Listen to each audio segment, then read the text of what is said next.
우리 한번 격려하는 시간 갖도록 하겠습니다. 하나님 오늘도 살아서 우리 가운데 역사하십니다. 한마디 하시죠. 네. 군대에서 억울한 경험을 가졌던 분들이 많으시죠? 어떤 글에 보니까 군대에서 억울한 점 10가지가 있더라고요. 아마 군대 갔다 오신 분들은 공감을 할 텐데 여성들은 어떨지 모르겠습니다. 10가지. 1. 먹을만 하면 식사 끝. 2. 외박할만 하면 외박 금지. 3. 놀만 하면 휴식 끝. 4. TV 볼만 하면 동작 그만. 5. 휴가 갈만 하면 비상. 6. 편지 쓸만 하면 소등. 7. 공부할 만하면 작업 금지. 8. 편지할 만하면 저녁. 9. 잠들만 하면 기상. 10. 정들만 하면 전출. 네, 별로 공감이 안 되시나 봐요. 네, 설 보내시느라고 너무 피곤하셨나? 네, 전 재미있어 하실 줄 알았더니 별로 재미없는 모양. 네, 군대가 그런 이유는, 그렇단 말을 하는 이유는, 거기가 전쟁을 위한 고된 훈련이 늘 있기 때문에 내 뜻대로 살지 못하고 군대의 인솔자, 통치자의 뜻을 따를 수밖에 없기 때문이죠. 우리가 예수 믿으면서 내 뜻대로 잘 안 되고 하나님의 뜻이 우리를 이끌어서 마치 군인 간 사람의 10가지 불만처럼 우리도 주님 왜 제 인생을 이렇게 인도하세요? 정말 힘듭니다. 우리가 그렇게 말할 때가 더러 많이 있습니다. 우리가 지금 현재 고난에 관하여 크리스찬의 고난 이해 3번째고 징계에 관한 말씀을 2번째 생각하는 시간입니다. 오늘 명절이라 자리가 아주 많이 빌 줄 알았는데 그래도 많이들 오셨어요. 지난주에 우리가 함께 생각했던 말씀, 왜 하나님은 우리에게 모든 믿는 자에게는 반드시 징계가 있다고 말씀하셨을까? 파이데이아, 그건 훈련이라는 의미가 가장 강하다고 말씀을 드리는데, 징계가 우리에게 훈련으로 다가올 때 우리는 그 하나님의 징계를 훈련으로 여기보다는 하나님의 저주점으로 생각하거나 아주 우리 마음속에 불편하게 여기는 마음을 가지고 대합니다. 그러나 우리가 히브리서 12장에서 우리에게 분명히 말씀하시는 것은 우리가 이 징계라는 훈련을 통하여, 징계 훈련을 통하여 무거운 죄를 벗어버리는 은혜와 강한 체력으로 단련하여 성장하고, 그리고 우리 안에 있는 교만과 낙심 사이를 오고 가면서 우리가 성숙하지 못하는 것을 하나님께서 성숙해 하시고, 나아가서는 결국에는 피 흘리지 않고 주님 앞에 설 수 있는 군대가 되기를 원하셔서 우리는 불가피하게 하나님의 징계라는 훈련, 파이데이아 앞에 서 있다. 이제 그런 말씀을 드렸습니다. 오늘은 지난주에 약속을 드린 대로 우리가 그런 징계를 어떻게 잘 대면할 수 있을까? 그런 말씀을 좀 생각해 보는 시간입니다. 사실은 우리가 여전히 이런 설교를 들으면서도 한 마음 한켠에는 우리 인생에 다가오는 징계에 속한 훈련들을 우리는 아주 불청객으로 여기는 마음이 가득 있습니다. 저도 그래요. 없었으면 좋겠다. 아무리 그게 좋은 거라도 고통은 원치 않는다. 그런 마음이 우리 안에 다 있습니다. 몇 사람이나 고통이 와도 좋으니까 그게 유익이 된다면 징계 받겠습니다. 훈련 받겠습니다. 그런 마음을 가지고 신앙생활을 씩씩하게 하는 사람이 사실은 그렇게 많지 않아요. 아마 여러분 개인적으로 따져보면 여러분이 영안이 열리면 내게 지금 이 문제가 징계일 수 있다. 징계에 속한 훈련일 수 있다. 그렇게 생각되어지는 것이 적어도 한 가지 이상은 다 있을 거예요. 틀림없습니다. 우리가 지난주에 생각한 것처럼 그리스도인들이 기억해야 할 것은 만일에 우리 인생에 징계에 속한 훈련이 없다면 사생하다. 그렇게 기록되어 있다고 그랬잖아요. 아까 읽었잖아요. 그러니까 예외 없이 우리에게 수시로 다가오는 것이 징계입니다. 어쩌면 지금 우리가 끼고 있는 징계가 하나 이상 다 있을 거예요. 저도 저 자신을 돌아보면, 이 설교를 준비하면서 돌아보면 하나님의 징계에 속하는 것들이 여러 개 있더라고요. 근데 하나님의 징계는 지난주에도 생각한 것처럼 저주가 아니고 심판이 아니고 재판이 아니고 그 동기가 아버지의 사랑이라는 것을 전제하고 볼 때 우리가 완전할 수 없기 때문에, 여기 누가 아버지로부터 책망받지 않을 자녀가 있겠습니까?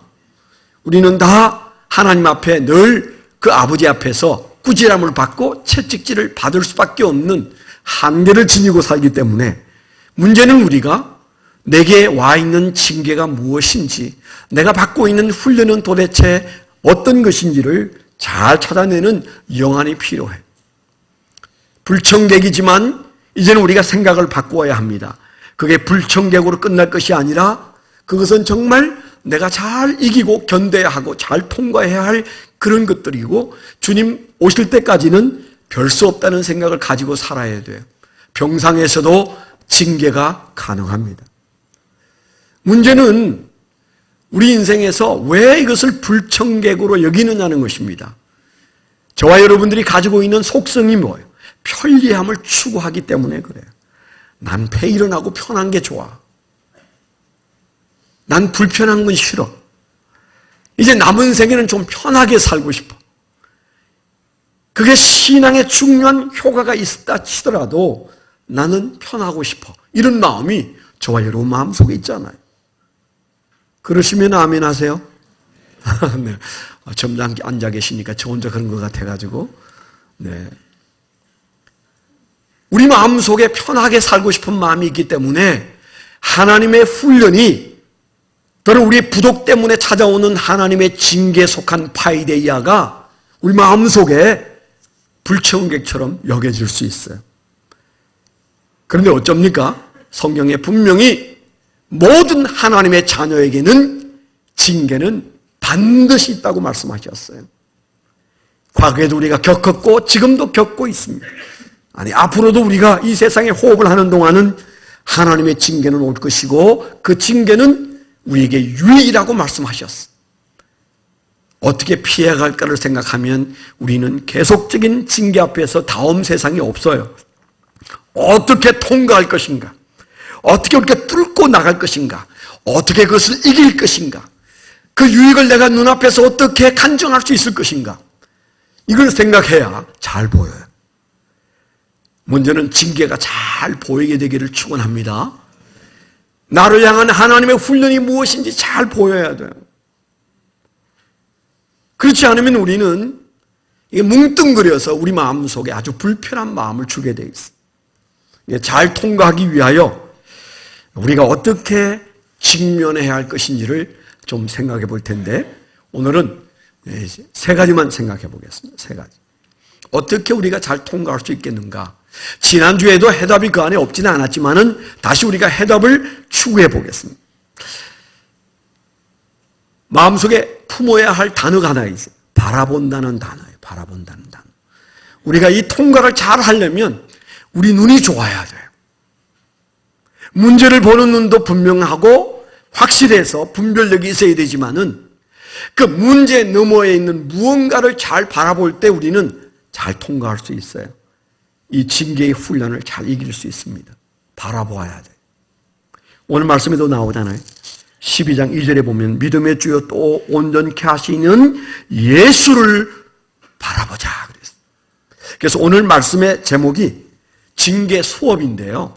크리스찬의 고난 이후에 세 번째 시간 징계 수업인데 부제를 단다면 바라보자. 그렇게 말하고 싶어. 이번 한 주간 동안, 아니 우리가 올 한 해 동안 우리 마음속에 파이데이아, 내게 오는 하나님의 징계에 속한 훈련이 왔을 때, 아니 지금 와 있는 그 훈련 앞에서 내가 이것을 잘 통과하기 위하여 오늘 주님은 우리에게 바라보라고 말씀하신다. 특별히 2절에서 나와 있는 것처럼 바라보라고 말씀하신다. 그 사실을 기억하셔야 돼요. 근데 사실은 히브리서 전체를 13장까지 여러분 이번에 이제 성경 읽기 하면서 어떤 분은 7번도 읽으셨더라고요. 7독을 하셨더라고요. 제가 아까 악수했어요. 영광스러웠어요. 악수하는데 제가 영광스럽게 생각했어요. 저보다 연세도 많고 한때는 암도 앓으시고 그래서 힘든 시간들을 보내신 분인데 그래서 그런지 7독을 하셨어요. 그분이 그런 얘기했어요. 어떻게 그 성경 읽고 눈 안 나빠지셨어요? 그랬더니 하나님이 제게 주신 가장 좋은 게 눈이 잘 보이는 은혜를 주셨어요. 그래서 제가 그분과 악수하면서 영광스럽다. 이런 귀한 분과 1독도 못한 목사가 7독한 집사님과 악수를 하다니 제 마음속에 그랬다니까요. 근데 여러분 성경을 이렇게 읽으면 히브리서를 순식간에 13장을 쫙 읽으면 뭘 느끼십니까? 제가 읽을 때 느끼는 것은 이 히브리서의 전체의 주제어가 있다면 바라보자이다. 그런 마음이 들었어요. 왜 히브리서를 썼다고 그랬습니까? 예수 믿는 게 이게 장난이 아니었어요. 힘들었어요. 여러분 중에 예수 믿는 게 힘든 분 계시죠? 예수 믿으니까 힘든 게 많네. 그런 분 계시죠? 그게 얼마나 축복인지 몰라요. 예수 믿는 게 힘들어야 돼요. 난 너무 안전한 데서 살고 있어. 그분은 올해 안에 좀 힘든 데를 찾아가셔야 해요. 오늘 우리 선교사님도 20년째 저 오지에서 필리핀 민다나오에서 선교하느라고 필리핀 사람이 다 된 선교사님이 오셨는데 제 친구 목사님이세요. 여러분들이 거기 한번 갔다 와도 좋아요. 그러니까 예수 믿으면 우리 마음속에 자꾸 계산을 하게 돼 있어요. 오른손에는 유익, 왼손에는 손해본 거 계산이 나오게 돼 있어요. 히브리서에서 하고자 하는 얘기가 뭔가 하면 예수 믿는데 힘드니까 그만해야 되겠다. 예수 믿는 거 좀 쉬어야 되겠다. 당분간 안 되겠다. 이런 사람들이 속출해서 배교자가 많아졌다고 그랬잖아요. 그래서 2장 1절에는 그런 사람들을 일컬어 흘러 떠내려가는 사람이 탕류처럼 세파가 몰려오니까 거기에 그냥 떠내려가고 있는 신자들을 바라보면서 이 히브리서 기자가 가슴 아파하면서 아니 왜 이렇게 떠내려가지? 그게 힘들다고 예수 믿는 걸 간두지? 그 이해하기가 어려웠어요. 그가 발견한 게 뭐예요? 저분들은 힘든 환경만 바라보고 진짜 우리가 바라봐야 할 그분을 바라보지 못하고 있어. 그래서 그가 쓴 내용이 1장부터 13장까지 계속 누구 얘기하고 있어요? 예수 얘기하고 있어요. 예수를 바라보면 되는 일을. 그래서 고난받고 있는 사람들을 향해서도 2절에 믿음의 주요 또 온전하게 하시는 이인 예수를 바라보자 그랬어요. 저는 이 말씀이 은혜가 됐어요. 오늘 우리가 이 징계라는 훈련을 잘 통과하기 위해서 우리 마음에 딱 하나의 주제어를 생각한다면 바라보면 된다. 바라보면 된다. 아멘. 문제를 바라보지 아니하고 고통을 바라보지 아니하고 그 너머에 있는 그 뭔가를 바라봐야 되는데 세 가지라고 말씀드렸죠. 아버지 하나님을 바라보자, 예수 그리스도를 바라보자, 성령님을 바라보자. 우리가 잘 아는 얘기지만은 오늘 이 바라보자는 주제를 가지고 성부, 성자, 성령님을 바라보면 우리는 징계라는 훈련을 잘 통과할 수 있다. 이런 말씀을 드리고 싶은 거예요. 첫 번째. 아버지 하나님을 바라보면 징계는 능히 감당할 수 있습니다. 오늘 우리가 읽은 말씀이 그 얘기를 하고 있어요. 계속 이 징계를 놓고 징계를 잘 극복하기 위하여 무슨 얘기를 합니까? 아버지 얘기를 하고 있어요. 아버지 얘기. 이 고난의 출처가 어디냐? 사랑하는 아버지로부터 왔다. 여러분 사춘기에 집을 나가는 여러분 중에도 아마 가출했던 사람들이 제가 잘 몰라서 그렇지 들어있을 거예요. 저도 가출하고 싶을 때가 있었어요. 용기가 없어서 가출을 못했을 뿐이지. 겨우 한 가출이 교회에서 싸움박질 하다가 스님한테 벌 쓰고 그 다음 주일날 교회 가는 걸 간두었어요. 그래서 교회 안 가고 제가 가출하지 않았겠어요? 뭐 하루 동안의 가출이지만 용하게 우리 어머니가 그걸 알고는 저녁에 아버지한테 일러가지고 저녁에 얻어 터졌다고 그랬죠. 야, 이거 하루 동안도 이게 내 마음대로 어디 숨어버릴 수도 없구나. 이제 그런 마음을 품었었는데요. 여기 아버지와 자식 사이에 흐르고 있는 이 징계, 꾸지람과 채찍이라고 되어 있잖아요. 이 꾸지람과 채찍이 슬프고 달갑지 않지만은 아버지가 사랑으로 그 자신을 유익하게 하는 것이라 그걸 깨달으면 가출 안 합니다. 그걸 못 깨달으면 못 견뎌요. 집 뛰쳐나간다니까요. 왜 그렇습니까? 이 고통은 어디로부터 왔는가? 아버지의 사랑으로부터 왔다는 아버지의 마음과 자식의 마음이 공감되는 여기에 징계라는 훈련을 충분히 견딜 수 있는 힘이 나오는데 불행하게도 오늘날 많은 그리스도인들은 하나님의 마음과 자기 마음에 공감대가 너무 없어요. 아버지 마음을 이해하지 못해요. 그래서 우리는 고통만 쳐다보고 있습니다.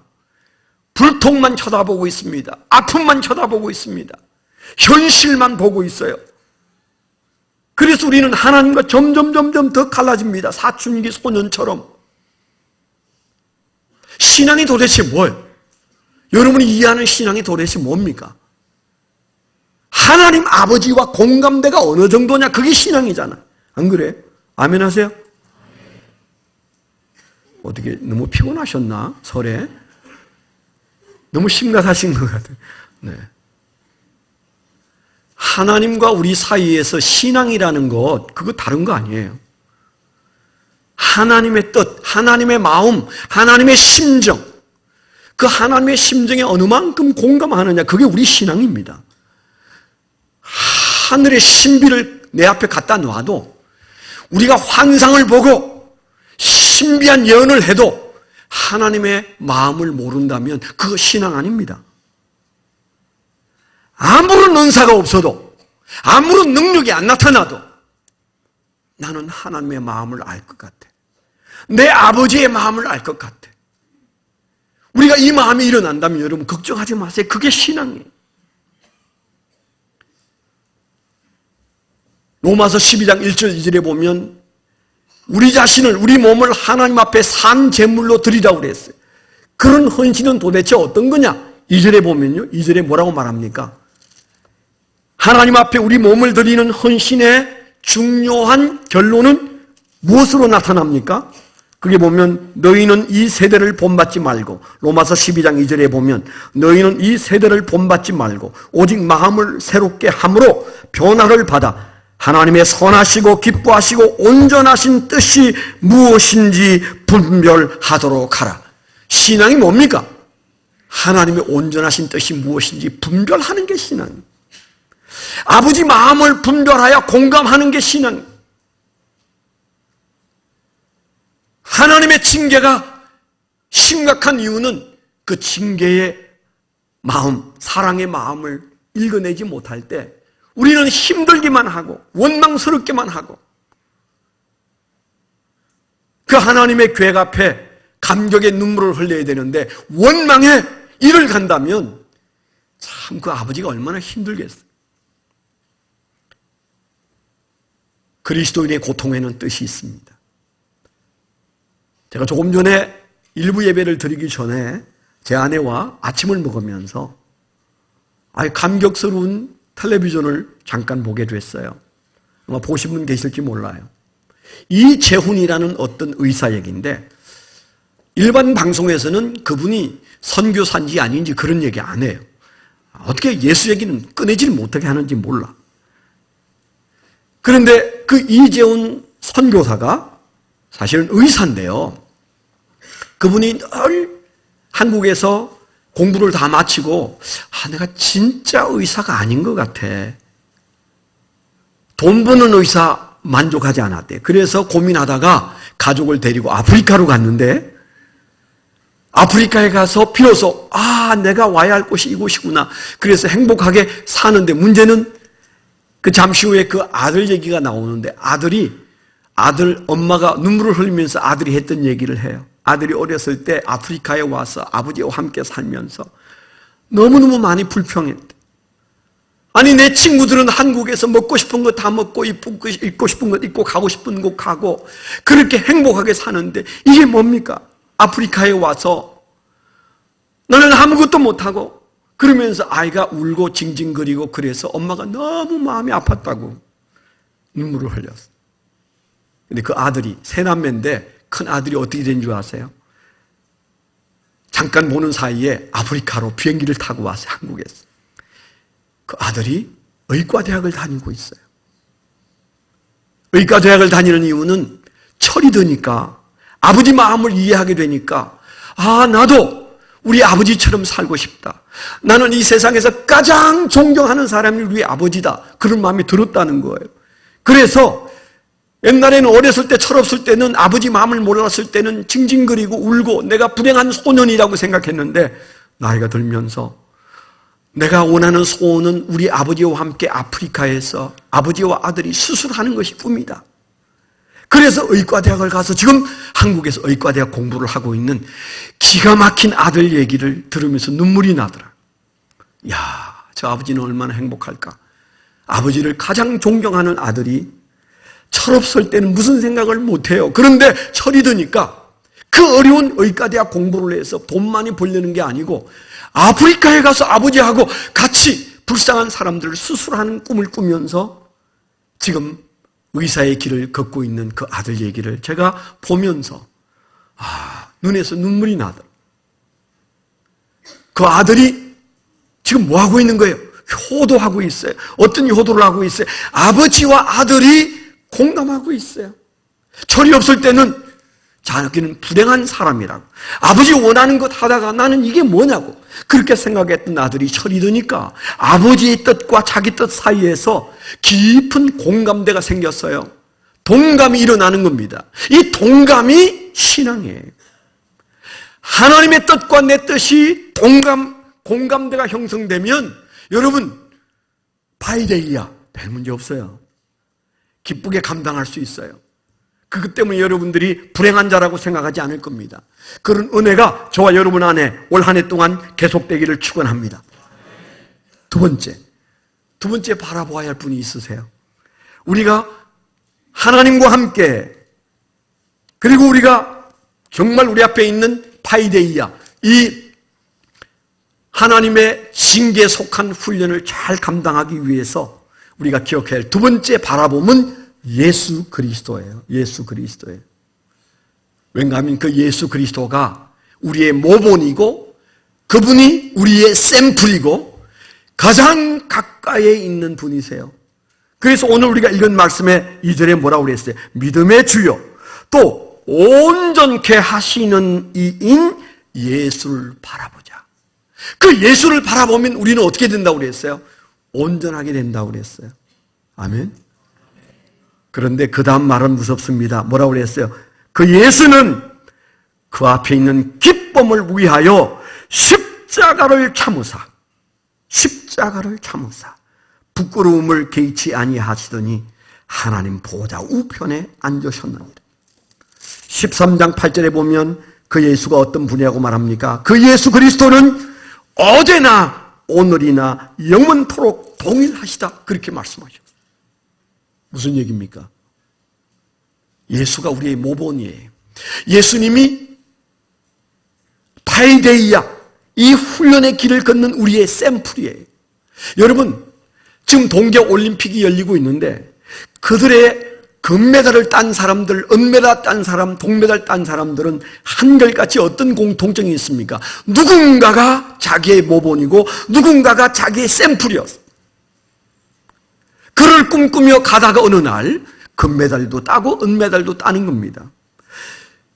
그런데 오늘 말씀에 뭐예요? 예수가 우리의 모본이라고 그랬어요. 그분이 어떻게 사셨어요?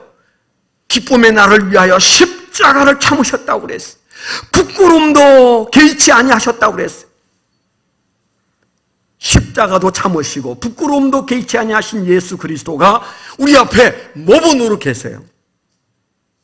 예수님 뭐라고 말씀하셨어요?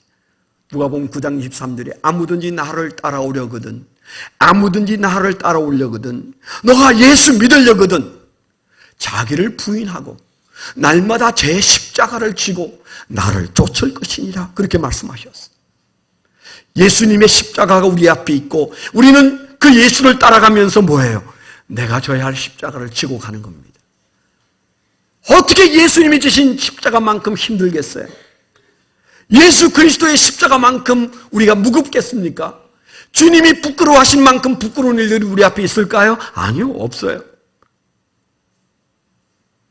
그 가벼운 십자가도 우리는 내팽개치려고 해요. 그것도 불청객이라고 여겨요. 내 인생에는 그냥 쭉 평안했으면 좋겠다. 내 인생에는 쭉 아무 문제도 없었으면 좋겠다.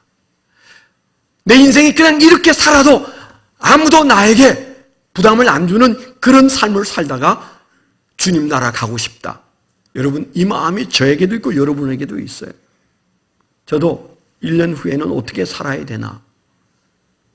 주님은 저보고 더 열심히 살아야 돼. 쉴 생각하지 마. 너 쉴 생각하면 내가 병상에 엎드려져 있게 만들 거야. 이런 마음이, 주님이 그런 마음 주신 일은 없는데 그런 마음이 자꾸 들어요. 제가 그래서 사실은 어젯밤에도 주님 95세까지는 제가 뛰겠습니다. 95세까지는 뛰겠습니다. 할렐루야. 네. 오늘 아침에도 일어났는데 어지러워요, 이게. 그래서 내가 이게 1년 후에 쉴 걸 생각해서 어지러운가? 그런 걱정이 생겨서 아까 우리 장로님들이 저를 위해서 어깨 손 얹고 기도하실 때 어지러우니까 기도해달라고 그랬어요. 지금은 괜찮네. 여러분, 우리가 쉴 생각하면 그 징계 앞에 온전히 못 살아요. 파이데이야 안 돼요. 예수님은 마지막 순간까지, 최후의 순간에는 십자가에서 그 십자가를 지시면서 다 이루었다고 말씀하신 시점이 은퇴하고 그 말씀하신 게 아니에요. 십자가에서 마지막 숨이 끊어지는 순간까지 주님은 주님의 일을 감당하셨어요. 그래서 우리 마음속에 뭘 품어야 돼요? 이 파이데이아가, 이 징계를 잘 감당하기 위해서는 주님과 똑같은 삶을 살고자 할 때, 그때 주님께서 우리에게 보여주시는 그 삶을 따라가야 되는데, 이 삶을 배우고자 하고 따라가고자 할 때 그때 동행이 일어나고 그리고 동화가 일어납니다. 우리가 하나님을 바라볼 때 동감이 일어나고, 신앙 어렵지 않아요. 주님만 바라보면 주님과 동감하게 돼 있어요. 여러분, 신앙 내가 교회 10년 다녔는데 왜 이렇게 안 잘하지? 복잡하게 생각하지 마세요. 성경 공부 많이 해야 되나 보다, 그 생각 안 하셔도 돼요. 주님만 바라보면, 하나님만 바라보면 동감하게 된다고 하는 사실을 믿게 되기를 축원합니다. 예수만 바라보면 우리는 예수님과 함께 걷고 있는 나를 보게 되고, 그리고 예수 닮은 나를 보게 돼 있어요. 기억해야 합니다. 제가 얼마 전에도 그런 얘기 했는데 한 번 더 생각나서 그 얘기 다시 한번 합니다. 제가 사목교회 전도사로 있을 때 제가 고등부를 가르치고 있었고 청년부를 가르치고 있을 때, 그때 어떤 청년, 남자 청년 하나가 차를 마시다가 저에게 이런 말을 했어요. 전도사님, 제가 혹시 안 보이면 찾지 마세요. 제가 지금 사모교회 떠날 준비하고 있습니다. 여러분, 목회자가 제일 듣기 힘든 말이 뭔지 아세요? 목사님, 나 아름다운 교회 그만 다닐래. 세상에 듣기 힘든 말이 그 말입니다. 그냥 가면 되잖아, 그냥. 뭘 그걸 꼭 밝히고 가느냐고. 네? 그게 그렇게 힘들고 아파요. 목회자 앞에서, 목사님, 나 이 교회 그만 다닐 거야. 나 이 교회 싫어요. 여러분, 이런 얘기 하고 오신 분들 계시죠? 다니던 교회에다 편지 쓰고 양심 청결하셔야 돼. 그 목사님 마음이 시꺼멓게 탔을 수 있어요. 근데 그때 그런 말을 하더라니까. 왜요? 내가 놀래가지고 그랬더니 그 청년이 하는 말이 뭔지 아세요? 나는 교회에서 예수님 닮은 사람을 찾고 있는 중인데요. 누가 사목교회를 2년 전에 소개해서 제가 사목교회는 예수 닮은 사람이 많은가 보다. 그래서 내가 왔었는데요. 아직 한 사람도 없어요. 그러는 거예요. 그 한 사람도 없다는 말은 담임 목사님도 예수 안 닮았고 니도 안 닮았다 그 얘기잖아요. 내가 전도사인데. 눈치 빠른 제가 서운했어요. 아무리 그래도 면전에 대고 너 예수 안 닮았어 그 말은 상처잖아요. 그래서 잘 살펴봐요. 예수 닮은 사람 많아. 내가 그랬잖아요. 근데 고개를 흔들더니 진짜 얼마 후에 사라졌어. 그분 어느 교회에서 예수 만난 사람 만나고 사는지 모르겠어요. 한 번씩 생각나는 이유. 우리가 예수 그리스도를 따르고 예수를 바라보면 예수와 동행하고 예수와 동행하면 예수와 닮아야 돼요. 동화되어야 합니다. 그러면 우리는 징계가 괴롭지만 않아요. 얼마든지 기쁘게 감당할 수 있어요. 우리가 정말 파이데이아, 우리 앞에 있는 징계 훈련을 잘 이기길 원한다면, 이 징계 수업을 잘 하려면 열의를 젖혀놓고 예수 바라봐야 돼. 날마다 바라보게 되기를 축원합니다. 시간 예수 바라보고 누군가의 입에서 요즘은 당신에게서 예수가 보인다. 아멘. 당신에게서 예수의 향기가 느껴진다. 당신 예수 닮은 꼴이야. 우리가 이 말 들어야 되지 않겠습니까? 그래서 우리가 징계를 잘 이겨야 되는데 예수 바라보게 되기를 축원합니다. 세 번째 우리가 생각할 말씀이 있어요. 세 번째 우리가 바라보아야 할 대상, 여러분이 충분히 짐작하는 대로 성령님을 바라보셔야 해요. 우리 신앙이 오늘날 너무 많은 것들을 배우려고 해요. 이것도 배우고 저것도 배우고 그거 배우면 신앙이 좋아질 것 같으죠. 제자 훈련하면 신앙이 좋아질 것 같으죠. 생명의 산 하면 신앙이 좋아질 것 같으죠. 맨투맨 하면 신앙이 좋아질 것 같으죠. 아니라고 말을 못하겠어요. 그러나 거기에서 하나님 빠지고 예수 빠지고 성령 빠지면 잘할까요? 지식만 늘어요. 머리만 커져. 오늘날 교회 안에서 머리만 커져가지고 예수 없이 예수 믿는 사람 너무 많아요. 성령 없이 예수 믿는 사람 너무 많아요. 지식이 우리를 이끌어가는 게 아니에요. 삼위일체 하나님이 우리 안에 얼마나 확보되어져 있는가, 그게 신앙입니다. 그렇다면 여러분 우리 신앙이 살아서 역사하시는 성령님, 로마서 8장에 의한다면 우리 안에서 역사하시는 성령님, 그분을 바라봐야만 우리는 이 징계의 훈련을 잘 통과할 수가 있어요. 안 그러면 우리는 사춘기 아이처럼 별 생각 다 하다가 주저앉게 되어 있어요. 예수님께서 십자가 못 박히시기 전에 사복음서에 보면 아주 뚜렷한 특징이 뭐예요? 성령을 얘기하기 시작했어요. 얼마나 많이 말씀하셨는지 몰라요. 오죽하면 내가 가고 그 성령님이 오시는 게 너에게 얼마나 유익인지 모른다. 그렇게 말씀하셨어요. 그분이 오시면 모든 것을 다 가르칠 거라고 그랬어요. 아니 어떻게 그들이 이해했겠습니까? 예수님이 사라지고 성령님이 오시는 게 그들의 신앙에 더 유익할 거라고 말씀하신 그 말을 이해했겠습니까? 근데 사실입니다. 그들은 예수님 따라다니면서 무기력했어요. 그 증거가 예수님이 부활하신 이후에도 그들은 다 흩어졌어요. 예수님께서 부활하셔서 그들에게 하신 말씀 첫 마디가 뭐예요? 숨을 내쉬면서 성령을 받으라, 그렇게 말씀하셨어요.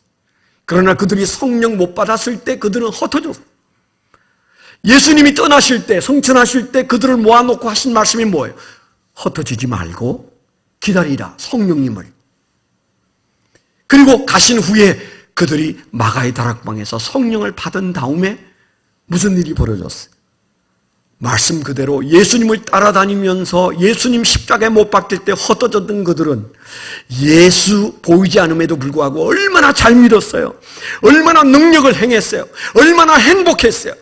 예수 때문에 매를 맞을 때 그들은 기뻐서 어쩔 줄 몰랐어요. 다 예수 때문에 죽었지만은 그들은 원망하고 죽은 사람 없어요. 어떻게 그게 가능했어요? 성령을 바라보면서 신앙하면서부터 그들은 그들의 훈련이 힘들지 않았어요. 감당할 만해서. 아니요, 간증이 나왔어. 오늘날 우리 신앙의 결정적인 문제가 뭘까요? 하늘에 계신 아버지를 바라보지 않는 것도 문제고 그 우편에 계신 예수를 바라보지 않는 것도 문제인데 정작 우리에게 힘이 없고 좌절하고 넘어지고 허망한 신앙생활을 하는 가장 심각한 문제 중에 하나는 우리와 함께 계신 성령님과 동력하지 않기 때문이에요.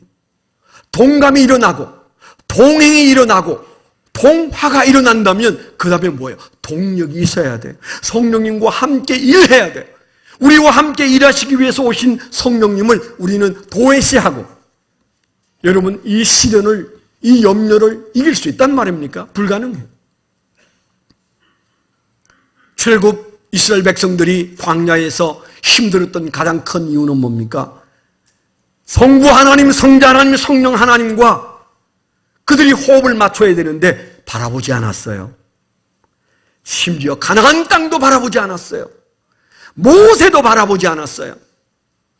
그 중에 두 사람은 하나님을 바라보고 있었어요. 세상의 것 다 가지고 있는 가나안 땅 사람들, 그들은 기골이 장대한 네피림이지만은 그들 안에 하나님이 없더라. 하나님을 바라보는 그들의 눈에 가나안 땅에는 하나님이 안 계셨어요. 우리가 비록 헐벗고 노숙자처럼 광야에 있지만은 우리 안에 하나님이 계시고 우리가 하나님을 바라보니 우리는 능히 그들이 우리의 밥이라고 말했어요. 역사가 어떻게 우리에게 말해주고 있습니까? 하나님을 바라보았던 그들, 예수님을 바라보았던 그들, 그들과 함께 계신 성령 하나님을 바라보았던 그들은 다 죽고 사라진 자리에서 요단강을 건너갔어요. 오늘 우리가 저벅저벅 요단강을 건너가는 축복의 삶을 사는 데 있어서 가장 중요한 것, 우리를 힘들게 하는 범람한 요단강이 우리를 쓰러뜨리지 못하는 바로 그 이유는 뭐예요? 우리가 바라볼 성령님을 바라보면 내 힘이 아닌 성령 하나님의 능력으로 이 세상은 능히 감당하게 될 줄 믿습니다. 성령을 바라보아야. 우리가 읽었던 말씀 중에 12장 그 말씀 중에 뒤로 가면 16절, 17절에 가면 이상한 사람이 등장해요. 에서가 등장해요. 에서가 등장하면 쌍둥이인 야곱도 함께 등장하겠죠. 그런데 거기에 보면 야곱 얘기는 없습니다만은 야곱과 다른 길을 걸었던 에서 얘기를 하고 있습니다. 16절에 음행하는 자와 혹 한 그릇 음식을 위하여 장자의 명분을 판 에서와 같이 망령된 자가 없도록 살피라. 너희가 아는 바와 같이 그가 그 후에 축복을 이어받으려고 눈물을 흘리며 구하되 버림바가 되어 회개할 기회를 얻지 못하였느니라. 에서의 길을 말하고 있는 이 말씀의 뜻은 어디에 있습니까? 비록 불완전한 사람이었지만은 야곱이 어떤 길을 걸었는가를 우리에게 생각해 보라고 이 말씀을 주셨어요. 야곱의 길과 에서의 길의 차이가 뭡니까? 에서는 한 그릇 팥죽 때문에 보아야 할 것을 보지 못했어요. 하나님의 섭리를 보지 못했어요. 하나님의 인도를 보지 못했어요. 그랬더니 그의 인생은 나중에 울어도 회개가 안 됐어요. 그러나 야곱은 얄팍한 사람이었지만은 다른 건 몰라도 그는 하나님의 길이 무엇인 줄 알았어요.